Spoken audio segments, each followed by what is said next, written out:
여러분 스마트폰을 쓰시나요? 스마트폰에서 할 수 있는 유료 게임 상당히 많죠. 그런데요. 미성년자인 자녀가 부모의 카드를 이용해서 게임 아이템을 결제했는데 결제 대금이 한 달에 1,000만 원이 넘게 나왔다면 어떡하시겠습니까? 조금이라도 구제를 받아보려고 백방으로 뛰어다니지만 이 구제받기가 쉽지 않다는데요. 자, 실제 사례를 들어보면서 이 보완책은 없는지 짚어보겠습니다. 우선 실제로 1,000만 원이 넘게 결제를 해야 했던 학부모세요. 인천에 사는 권남희 씨 연결이 되어 있습니다.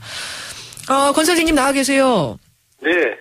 스마트폰 게임 결제를 한 사람은 누군가요? 저희 아이가 했습니다. 아이 몇 살입니까? 작년에 했으니까 초등학교 6학년이었으니까 12살이었습니다. 12살 초등학교 6학년. 얼마 동안 쓰고 얼마를 결제한 거예요? 작년 방학 동안에요. 예. 무려 한 1,700만 원 정도가 나왔어요. 한 달 동안 1,700만 원어치? 네. 그러니까 아이가 자기 스마트폰이 있었던 거고요. 네. 근데 자기 스마트폰이 있다고 해도 결제는 신용카드가 있어야 이루어지는 건데 초등학생이니까. 제 신용카드를 예. 아침에 제가 이제 운동하러 나갈 때요. 예. 그걸 메모를 해놨었나 봐요. 제 신분 주민번호하고요. 주민번호 아버지 거 찾는 건 어렵지 않을 거고 카드는 번호를 쭉 적어놨어요. 네. 예. 그래서 게임을 하는데 게임의 종류가 약 한 15가지 정도 되나 봐요. 예, 그러니까 사용하는 폰이 뭐 구글폰 무슨 폰 중에 이제 구글폰을 쓰는 거예요. 저 LG 예. 폰인데요. 예, 예. 그러니까 저는 이제 폰 만든 제조사를 말하는 게 아니라 이제 그 폰의 어떤 시스템이 구글폰이다. 안드로이드 폰, 뭐 구글폰 이런 것 중에. 예, 예. 너무 깜짝 놀래가지고 카드사에 이제 사용한 내역서를 요청을 했었어요. 예.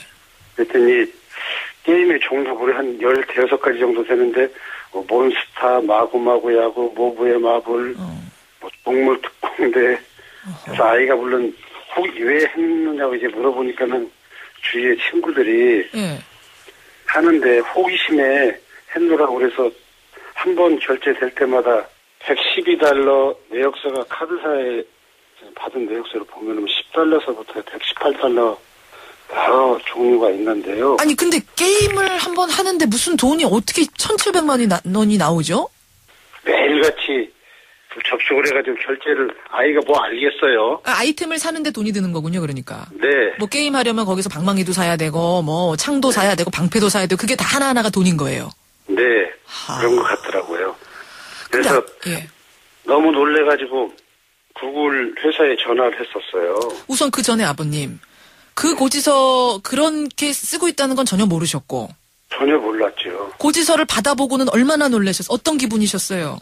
하늘이 무너지는 기분이었죠. 참, 왜 안 그러셨겠습니까? 이게 무슨 일이에요? 제가 카드를 도용했나 누가 회사 카드여가지고요. 예. 점심 먹을 때나 주유할 때 예. 쓰는 카드인데요. 법인카드, 예. 한 5, 60만 원 정도 나오는데 1,700한 20만 원 정도가 나와가지고 깜짝 놀래가지고 카드사에 전화를 했더니 예. 카드사에서 구글사에 접속해서 쓴 내역서라고 그래서 구글 회사로 전화해가지고 상담을 하면서 사정 설명을 하셨어요.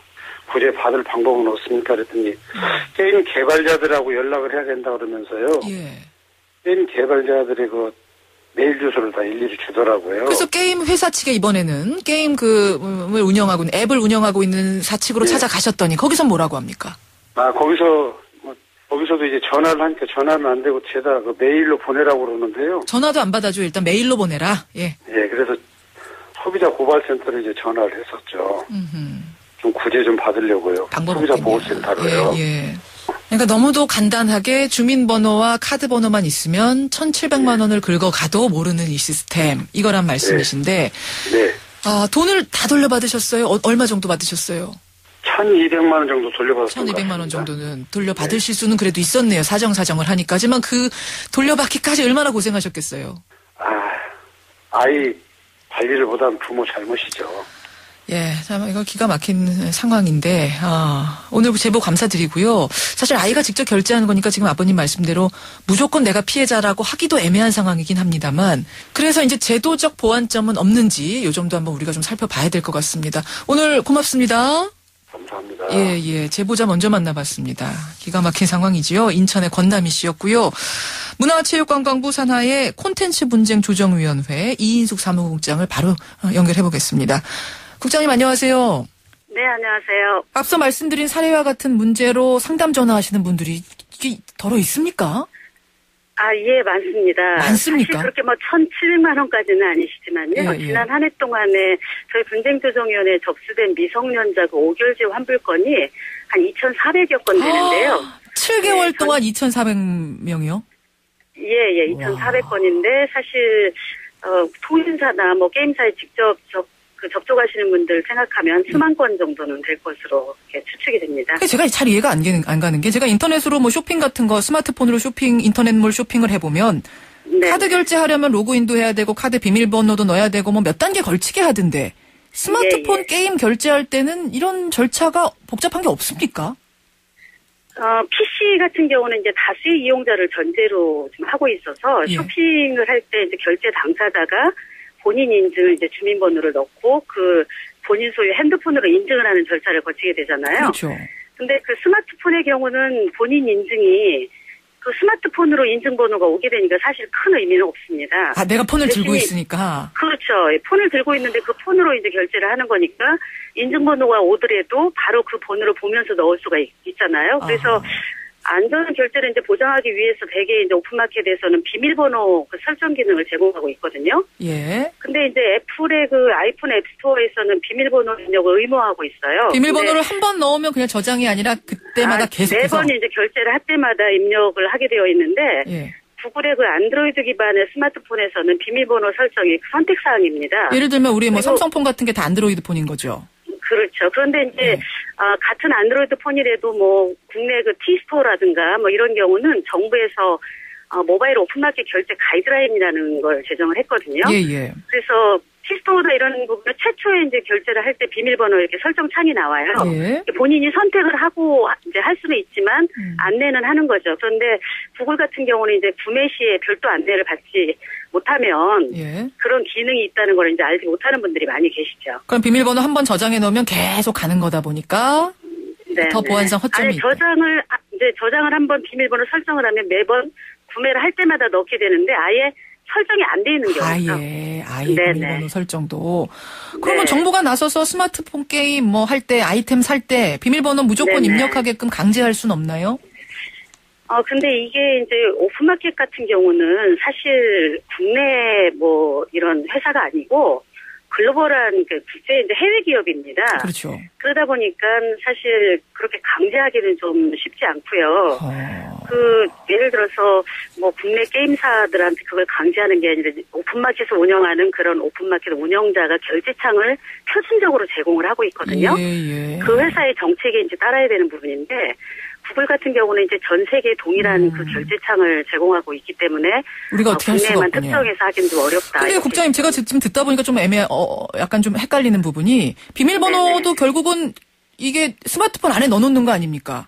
그럼 그렇죠. 아이가 자기가 한번 넣어놓으면 그걸 매번 넣든 네네. 한 번 넣고 말든 설정이 안 돼 있든 간에 폰 들고 있으면 예, 끝나는 거 아니에요?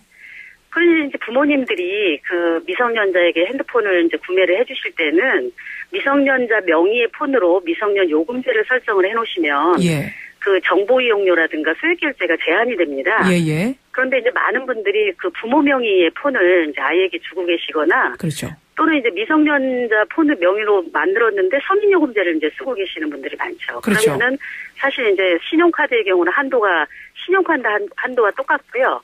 또 통신요금하고 합산되는 경우는 이제 통신사마다 그 한도를 월에 한 50만 원 이렇게 지금 정해놓고 있거든요. 예. 그 정도까지는 이제 무제한으로 결제가 된다고 봐야 되겠죠. 보안책이 없다. 자, 그럼 이거 부모들이 어떻게 해야 되는 건가요? 부모 카드 번호만 알면 지금 주민번호하고 카드 번호만 알면 다 된다는 거잖아요. 근데 그 부분은 이제 다른 결제도 온라인 쇼핑도 주민번호와 카드번호만 알면 이제 결제가 소액 결제가 일어나고 있기 때문에 예. 부모님들의 특별한 좀 관리가 좀 필요하고요. 몇 가지 좀 예방책을 말씀을 드리면 해주셔야겠어요. 예. 그 구글 플레이의 비밀번호 설정은 이제 물론이고요.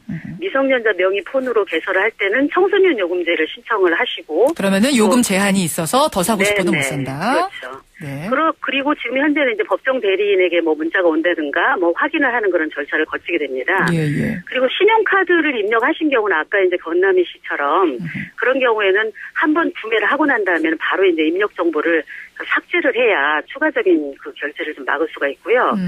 또 그 분실이나 도난에 대비해서 요즘에는 스마트폰에 그 잠금 장치를 하게 돼 있잖아요. 예. 그런데 그것만으로는 유심 칩을 빼내서 다른 폰에 공폰에 이제 끼워서 결제를 하는 경우를 막을 수가 없어요. 그래서 유심 칩에도 비밀번호 설정을 좀 저희가 좀 하고 있습니다. 국장님 그리고요. 비밀번호 설정 기능이 있거든요. 네. 예방만 하라고 이게 말씀하실 게 아니라 그리고 해외 네네. 사이트이기 때문에 뭐 우리가 어떻게 할 수 없다 이런 말씀만 하실 게 아니라 정부에서도 좀 적극적으로 네네. 나서서 그쪽에다가 그렇죠. 예, 계속해서 요청을 해야 될 것 같습니다. 네네네. 방치할 상황은 아닌 것 그런 같습니다. 부분은 좀 하고 있습니다. 네. 네, 당부 드리면서 오늘 인사 나누죠. 고맙습니다. 네, 감사합니다. 콘텐츠 분쟁 조정위원회 이인숙 사무국장까지 만났습니다.